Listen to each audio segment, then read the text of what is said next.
Mr. Amador, do we have a quorum? Yes. Two missing, yes, we We do. have two missing. Mr. Jenkins has texted and told us he would be a little bit late. All right, so I'd like to announce that this meeting of Seguin Independent School District has been duly called and the notice of this meeting has been posted in accordance with the Texas Open Meetings Act, Section 551.043 of the Texas Government Code. I'd like to ask our high school administrators to lead us in the pledges. Sure. I pledge allegiance to the flag of the United States of America and to the republic for which it stands, one nation, under God, indivisible, with liberty and justice for all. Honor to the flag. I pledge allegiance to Texas, one state, under God, one and indivisible.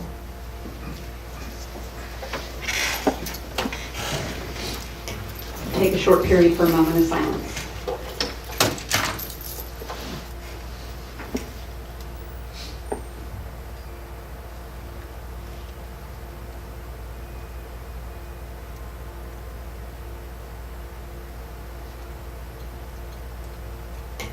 All right, Mr. Jenkins has arrived. Okay, moving on in the agenda, Mr. Lewis, this is your last hurrah, last set of superintendent announcements you're going to be giving us. The last one again. So, good evening. Welcome to tonight's board meeting. I'd like to share a few highlights from Seguin ISD since our last board meeting. Our construction project is at approximately 92% complete. We are working on internal punch lists, flooring tile, installation of furniture and desks, cameras, wireless access points, those kind of things are all going in right now, phone system, those things. So it's we run along, it is fast and furious. If you walk through it, you're bound to get run over by somebody rolling something somewhere really, really quickly. Demolition of the old high school wings continue. Installation of the north parking lot is complete, so the north parking lot is back.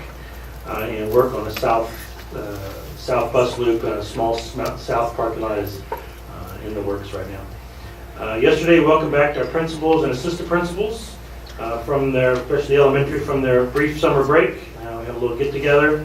Today, our principals, assistant principals, instructional coaches, and trailblazers were all together for training, and we'll continue with some administrative meetings the next 2 mornings here in the central office.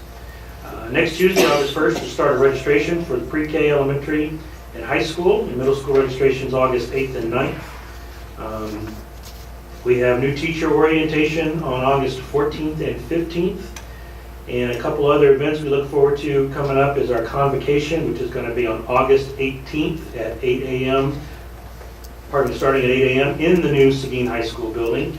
And we are going to start scheduling our ceremonial grand opening of the new high school to coincide with our first home football game on Thursday, August 31st at 5:30 p.m. So it's going to be a grand occasion. So we're excited about that. So that concludes my announcement. That's the plan. Okay. Moving on to item 2, audience with the board, and we have no one signed up this evening. So we'll move on to item 3, reports and information items. The first one is report on community and student engagement at the district and campus evaluations. Ms. Legore.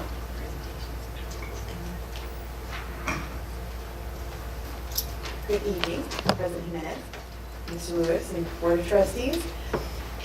I am here tonight, as I am once a year for the last 4 years, to talk about the annual community and student engagement ratings.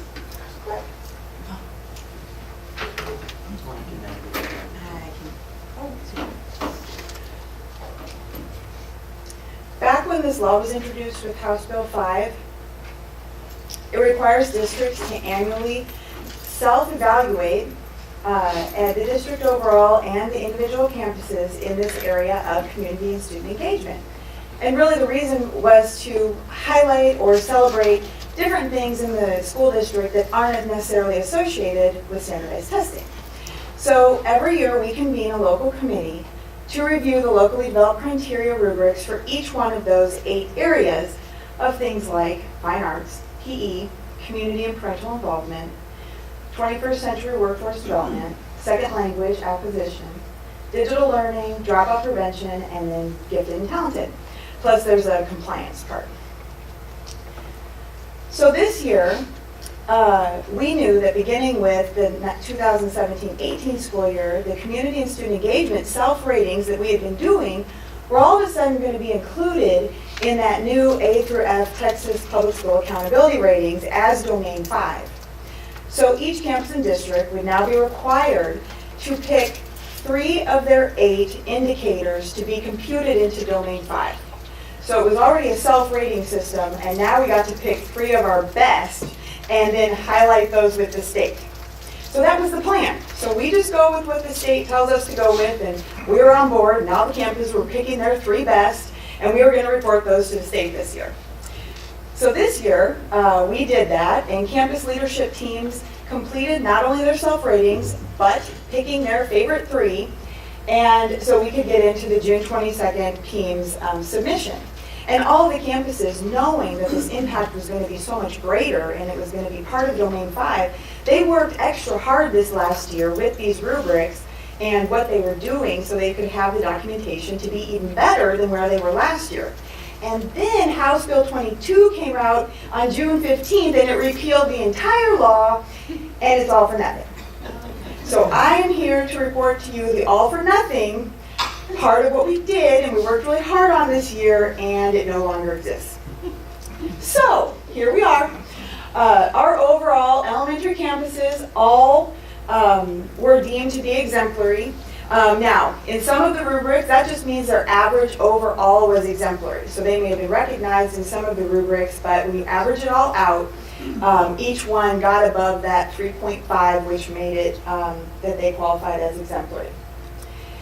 The secondary campuses really worked hard. The 2 middle schools had been recognized last year, and they worked hard to get right over that line so that they were exemplary. And both our high school and Marisha Bloomberg recognized they were last year, but they got higher scores this year. So they were even edging closer to it if the law hadn't been repealed. The law also requires us to submit to the state the district. So you have to take each area and average each campus to tell us what are the things that we can celebrate, and then what are the things that we need to work on and improve, and these areas. And we went up on many areas, and you can see we've just one area is at the recognized level, and all the other ones made it forward with documentation to be exemplary. So the final step. Usually I end my presentation with, well, what's the next step? But this is the final step of this process. So we will post the results on Seguin ISD's website by August 8th as required, and then we're done. Any questions? Any questions? Well, tell everybody we appreciate all the hard work that went into it. I will. I'll tell the local committee who every year tolerates my emails and shows up for my meetings and does what they need to do. I'm sorry it was all for naught. Oh, Moving on, item 3B, Seguin ISD receives the Texas Comptroller's Transparency Star. So, Mr. Hilbert.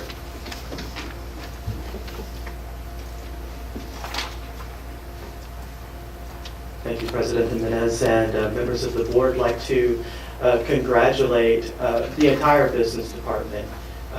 Obviously, I'm the one that gets to stand before you and present on a monthly basis when we have our board meetings. But before we get into this award, which we could consider an award, I'd like to recognize some of the members of the business department that really support my efforts, the district's efforts in getting the information to you and to the community. So we have with us this evening Ms. Caroline Hernandez. Technically, she is the business department's secretary, if you will. However, her job includes far beyond what any secretary could ever imagine doing. She does something with just about every aspect of the department, from payroll to risk management and everything in between. We also have Ms. Sally Eckert, who has worked for the district for quite some time. We'll leave it at that. And with respect, and we certainly do respect the work that she does. She manages the budget and all of the compliance related to our federal programs and things of that nature, and it's very extensive and requires a constant attention to detail, and she does a fantastic job of that. Thank you, Sally. And then we also have someone who's worked for the district for quite some time, but who is fairly new in her position, and that's Denise Erlinson. Denise is in charge of our general ledger reporting and tracking. And then, so to get you up to date with where we are and how we got here, obviously there's been a lot of community concern with transparency with regard to information presented, especially of a financial nature. And it's even been brought out in several board meetings. And so in response to that, as a department, the business department, several months ago, took a careful look at a number of districts around the state and to see what they're showing on their website, how things, how you navigate, what type of information do they show, what does it just look like. And so we knew we wanted to revamp the business department portion of the website. But in order to get clear direction on what needed to be out there, we turned to the Texas State Comptroller. And in 2016, the Comptroller had a revised program for transparency, and they call it Transparency Stars program. It's a fairly new program. And over the course of just really the last, I would say, a month or two, Ms. Erlinson has spearheaded the project of converting the district's website on the business side to be in compliance with this new program. Of course, there's an application process that you go to, and it was really just right before the agenda items were due that we actually got the approval of the transparency, the first Transparency Star. There are 5 available. The district, Seguin ISD, will only be able to ultimately potentially qualify for 4, but you have to start with the financial transparency first. And so this is the first of hopefully 4 more steps. It may take some time depending on a few things. But what I'd like to do now is turn it over to Ms. Erlinson so that she can just give you a brief overview of what the website looks like now, if I may. Ms. Erlinson. Good evening. I started researching this, and one of the things I found out is the landscape has changed for the financial transparencies.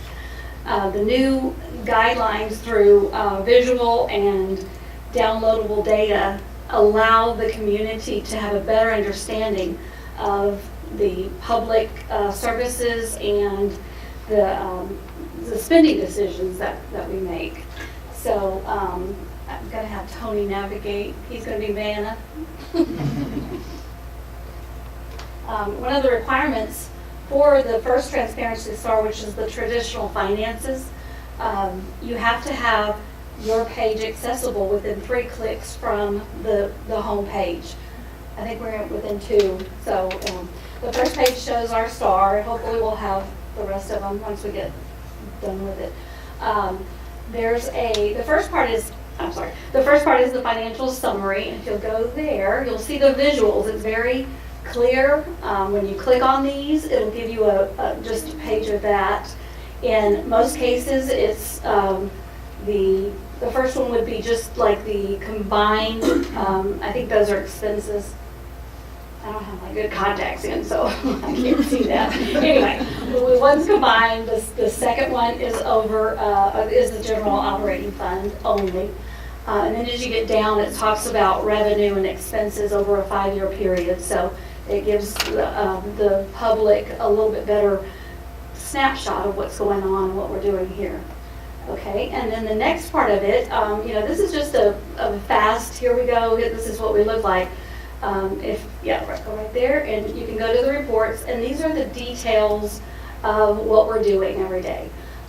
We've got everything organized by year now, so you can go across the board and you can see the annual financial report, the adopted budget, everything with the budget there, check register, ACH, utility costs, tax rate for every year for 5 years, I think is what we have on there. And so that will give you a better idea. There are, I think it's the budget and the check register are downloadable into an Excel document, so that they can organize it and play with it and kind of get a detailed look. So this is kind of our first step. We used the comptroller's guidelines to give us a point at which we can start. We plan to update and continue on applying for these stars, so thank you.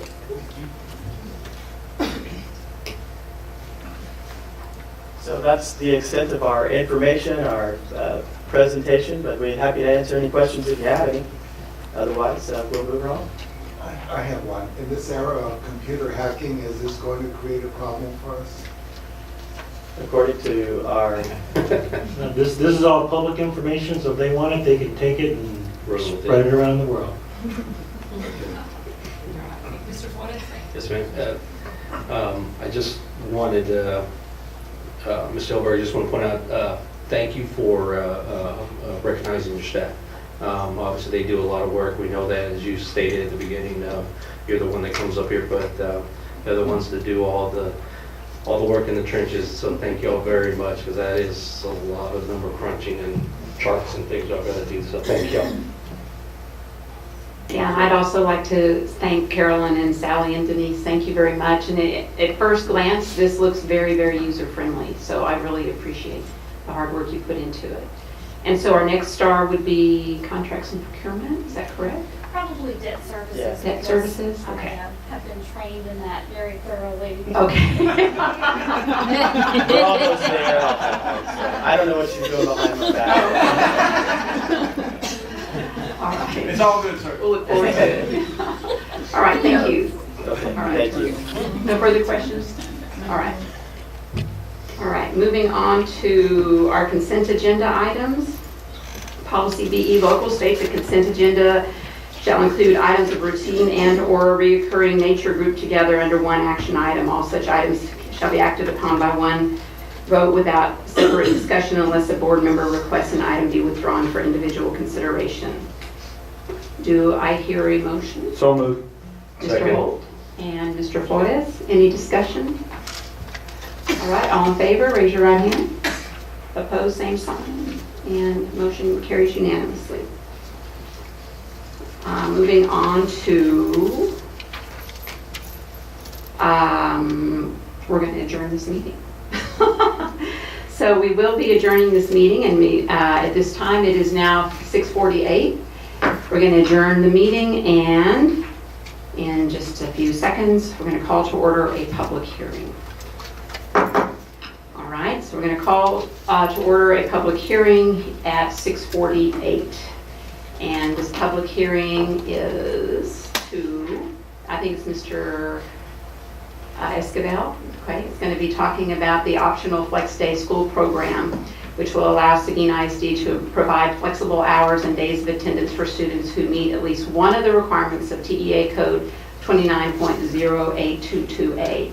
The goal of the program is to improve graduation rates for students who are in danger of dropping out of school, have poor attendance patterns, or perhaps are returning dropouts or are behind in their credits. All right. And I will point out for optional flexible school day, the public hearing is a requirement of the of TEA for presenting your previous year's program, which we have had for a year, and then also a requirement for applying for the upcoming year. So as we continue this program, this will be a yearly occurrence in a public hearing format for optional flexible school day. So that's the purpose of that, just following TEA requirements. Yes, sir.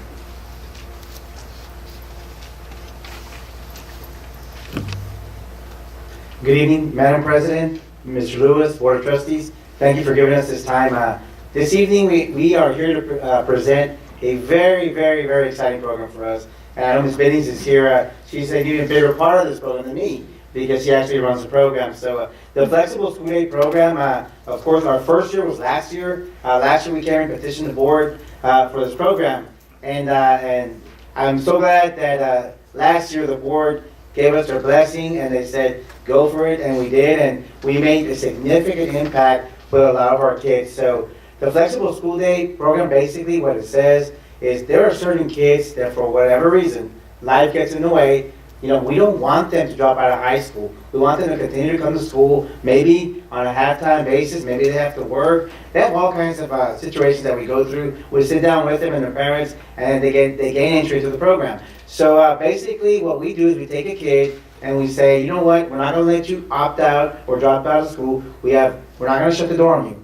We're gonna have this program, you can come in 4 hours a day, get your credits, go work, help your family, etc. Very, very powerful program. And I can't even say, you know, Ms. Bidens is there usually every day working with a lot of those kids and the staff that's there. I can't even tell you how powerful it is to see a kid that was on their way out and tell us, hey, I'm graduating. It's incredible. And, you know, we talk about transformations in education. To me, this program is what's transforming a lot of the kids and their mindset.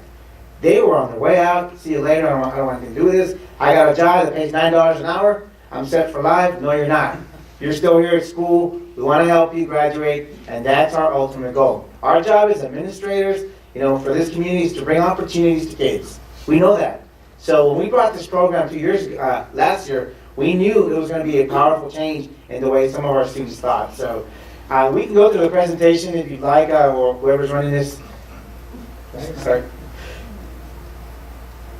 So basically, the optional flexible school day program, it just works differently with attendance. It's not your traditional attendance like we do with any normal child. Basically, their attendance is added up every 2 weeks, and then we report that. Similar situation, they're still held accountable to be here 600 minutes at least every 2 weeks.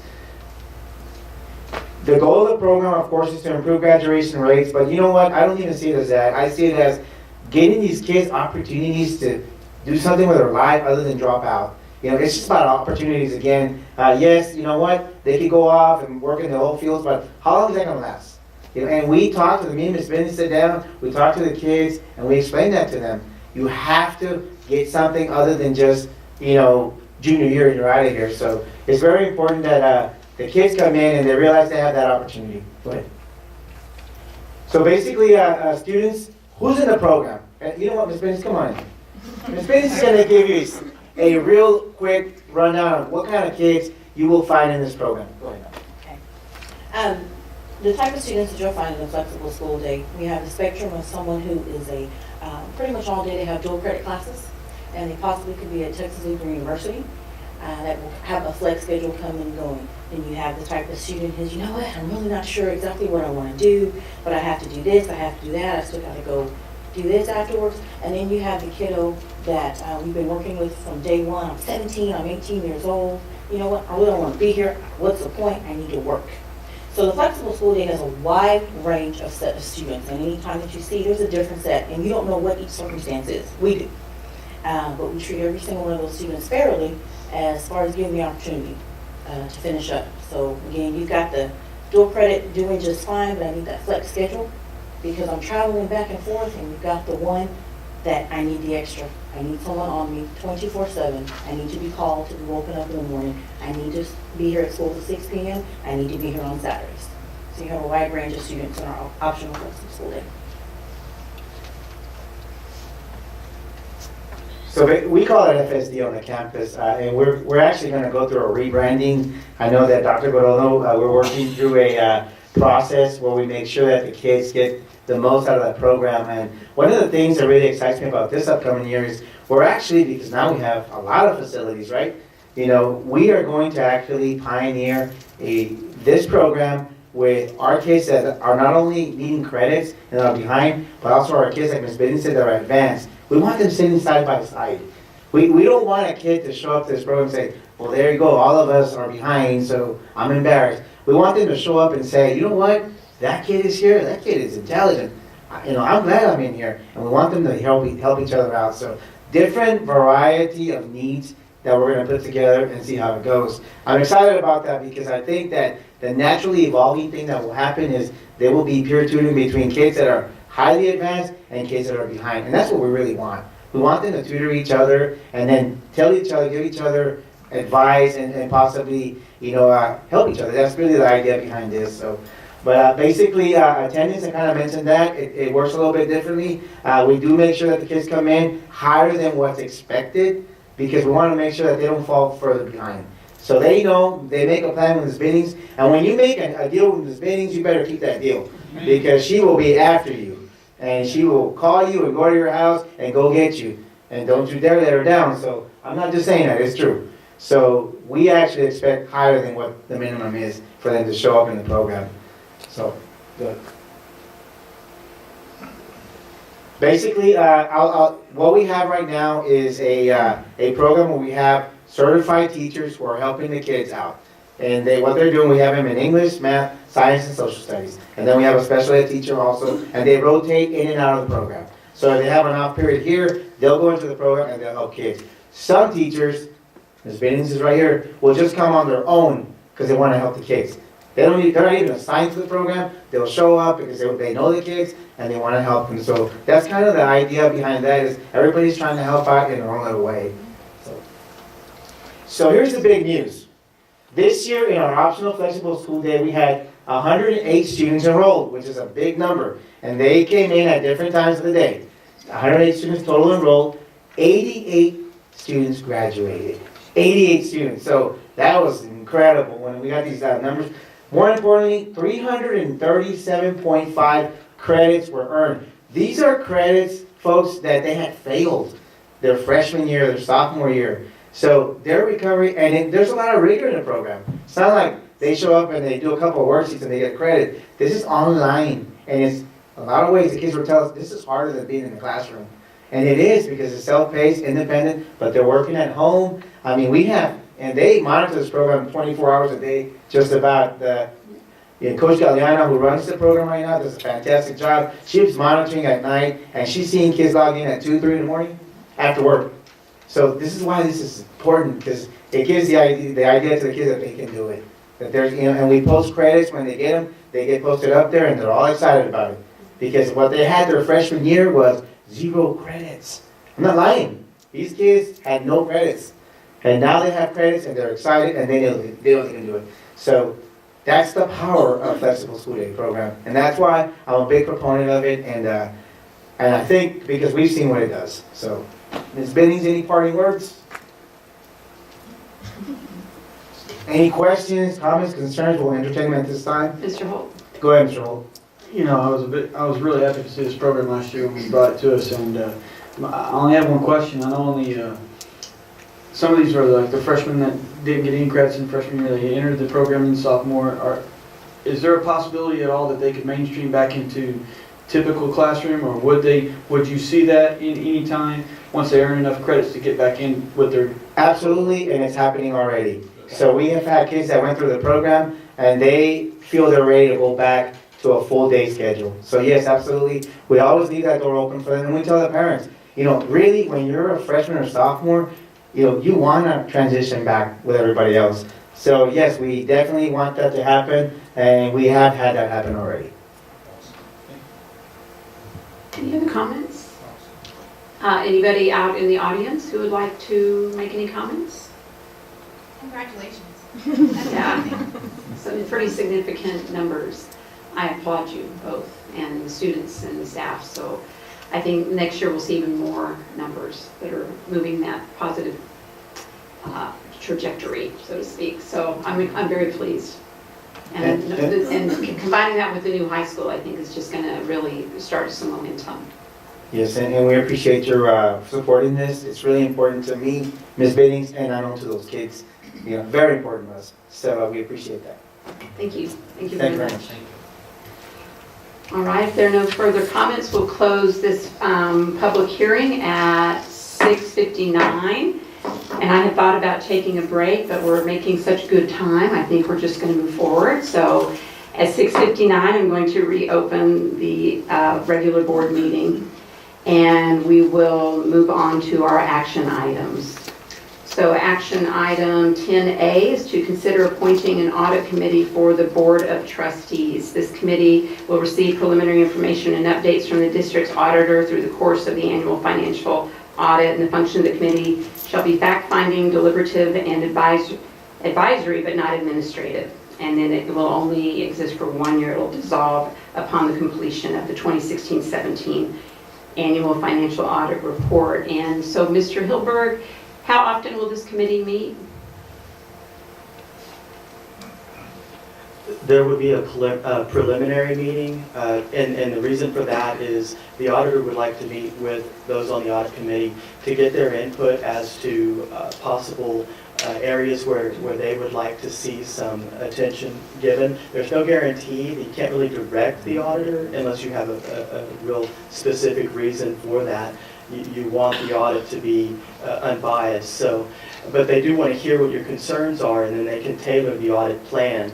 We're already in the audit planning phase right now, though, so that meeting would have to take place in pretty short order. Now, after that, it's going to be kind of a discussionary item between the auditors and the audit committee as to how often you would want to meet. They can tailor it to your desires. And I'm going to assume that they will schedule these according to this, I guess, calendars of the people on the committee. which Absolutely. Many of them work. Yes, yeah, they would be flexible. They understand, they do this with a number of school districts, and they understand the needs of board members. All right, well, I've talked to a number of people, and I do have a list of people I would like to nominate for this committee. I have Mr. Amador, Ms. Reel, and Mr. Flores as our audit committee. Any discussion on that? All right, do I hear a motion? So moved. Okay, Mr. Holt, he's made the motion for approval. Do I hear a second? Mr. Jenkins? Any discussion further? All right, all in favor, raise your right hand. Opposed, same sign. Okay, unanimous. Thank you very much. And I believe, Mr. Hilbert, you're probably going to come right back up here. Action item 10B, the approval of agreement for the purchase of attendance credits. And so the recommendation is that we approve the agreement for the purchase of attendance credits, which will enable the district to reduce the wealth per student to a level that is not greater than the equalized wealth level as determined by the Commissioner of Education in accordance with the Texas Education Code 41.002. Renewal of Option 3 agreement is required by TEA annually, and TEA has been informed through online certification of the district's intent to exercise Option 3 in order to equalize wealth for the 2017-18 school year. Mr. Hilbert. You've said it all. I said it all. Is there Yes. anything else you'd like to add to it? Really, this could have almost been a consent item. that's what I It's a matter of course, but we've only done this 2 years now because of the district reaching that threshold of wealth per student. But just want to assure the community as well as the board that the district is quite a distance away from a situation where there would be any state recapture on state funding. But TEA requires this documentation to be on file regardless of that. Move for approval. Second. I have a move for approval from Mr. Flores, a second from Mr. Holt. Is there any discussion? All right, all in favor, raise your right hand. Opposed, same sign. Unanimous. Thank you very much, Mr. Hilbert. All right, moving on to item 10C, service delivery agreement with communities in schools. So it's recommended that the Board of Trustees approve the agreement with communities in schools for the 2017-18 school year. And Ms. Legore, I'll let you tell us about it instead of me reading this long rationale. Well, we were here not long ago with representatives from communities and schools who are back again tonight in case you have any questions. But what this would provide is 2 case managers for the high school to handle mental health concerns that we know we have some issues with. Also just overall student support of the well-being of students at the high school. Also then following those students if they were to get placed in the discipline alternative school, because we are talking about working with students who are at risk of those kind of consequences. But also to engage community in what the communities and schools staff do for resources, also mentoring, all sorts of things that communities and schools has as part of their program. So the cost to the district is $100,000, $50,000 per staff person. And so if you have any questions, I'm happy to answer them. We also have the CEO of Communities and Schools of South Central Texas, Chris Douglas, as well as a program director, Susan West. Madam President, I move that we adopt the delivery agreement as discussed by Ms. Legore with communities and schools. I have a motion. Do I hear a second? Second. A second from Mr. Amador. Any discussion? All right, on that note, everybody in favor, raise your right hand. And opposed, same sign, and it has passed unanimously. Congratulations, Ms. Douglas. We'll be looking forward to working with you. Yes. Mr. Escobar, I assume we have a place for these two. Yeah, Mr. Lewis has assured me there's a place for them to work. All right. Absolutely. All right, thank you. All right, moving on to item 10D, to designate an official voting delegate and alternate to the 2017 TASB Delegate Assembly in Dallas, Texas during the convention from October 6th to the 8th, 2018. And I would like to nominate Carl Jenkins to be our voting delegate and Miss Barbara Effenberger to be our alternate. Unless somebody else would like to step up and take care of this for us. No? All right, do I hear a motion? Mr. Amador, do I hear a second? Second. That was Mr. Flores, is that correct? Okay. So I have a motion and a second. Any more discussion? All right. Raise your right hand if you approve. Opposed, same sign. Pass that unanimously. All right, moving on to personnel action. Ms. Whitman.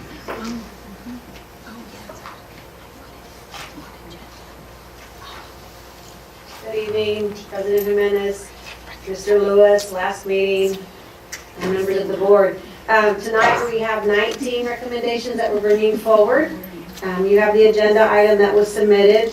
Just a brief overview of the 19 before I go into what some of these individuals will be doing. This is a good group and a really good diverse showing of what our priorities are trying to become with diversity and experience and advanced degrees. Of the 19, we have 8 that are minorities, and we have 9 that have master's degrees. It's almost 50%. And we have experience. We have 5 with no experience, but we have 14 coming to us with at least 1 or more years of experience. So at least this late in the game, we're not having a whole lot, even though there's some great new hires out there coming in brand new. But this did give us some experience, and I'd like to commend the administrators, even though some of them were off. We tried to really work hard to process the recommendations to meet that July 14th deadline, penalty-free resignation timeline. And also, I can't also say enough about that staff in HR. Those ladies are like bumblebees in there. They're always just flying around working, and they do a lot to get this done behind the scenes. But just briefly, we have some highlights. We have Lisa Alvarez, who's coming to us from Alice ISD. Very, very strong teacher as well as coach.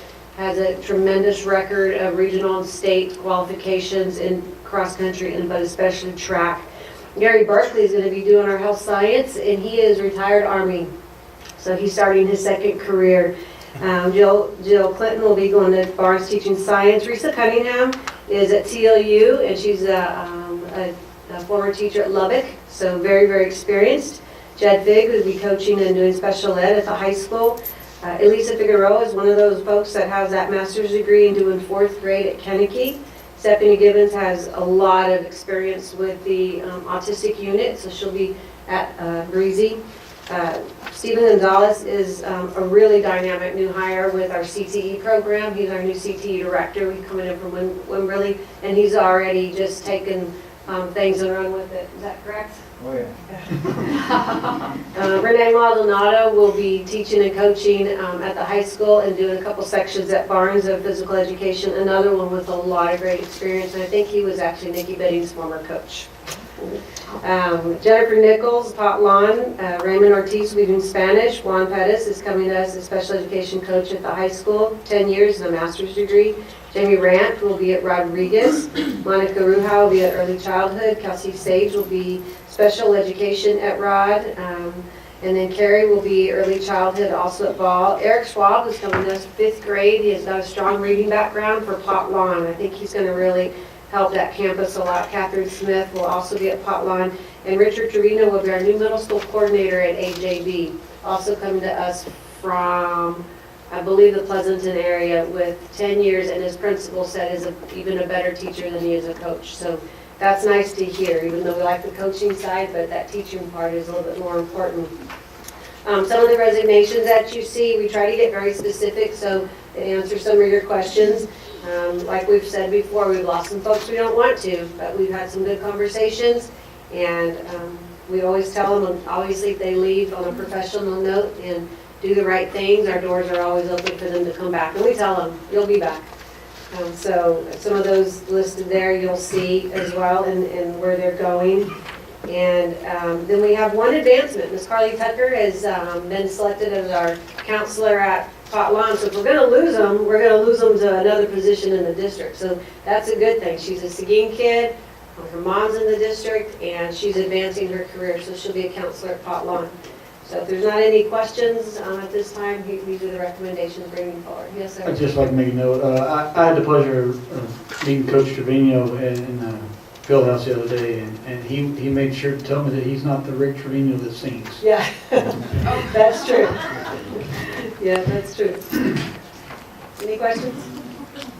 Madam President, I move that we accept the recommendations of the HR and the administration to hire the following: Lisa Alvarez, Gary Berkeley, Jill Clinton, Marisa Cunningham, Jag Fig, Elisa Figueroa, Stephanie Gibbons, Stephen Gonzalez, Renee Maldonado, Jennifer Nichols, Raymond Ortiz, Juan Perez, Jamie Ramp, Monica Ruja, Kelsey Sage, Carrie, say the last name again? Ramp. Oh, wait, which one are you doing? Carrie, is it Schleyer, Eric Schwab, Catherine Smith, and Richard Trevino, and accept acknowledgements of resignations as presented. Second. All right, I have a motion and a second. Is there any further discussion from the board?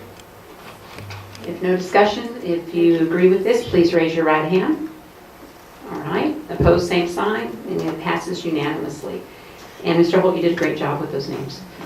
And please forward the board, and I'm sure we speak for the board, congratulations to Ms. Tucker as well for the advancement as well. She is transferring from which campus? Rodriguez to From Potlawn. Rodriguez to Potlawn. And I think she went to Potlawn as a student. I think so. Yes. Oh, wow. Yes. That's impressive. I'm sure she'll make a big difference. All right.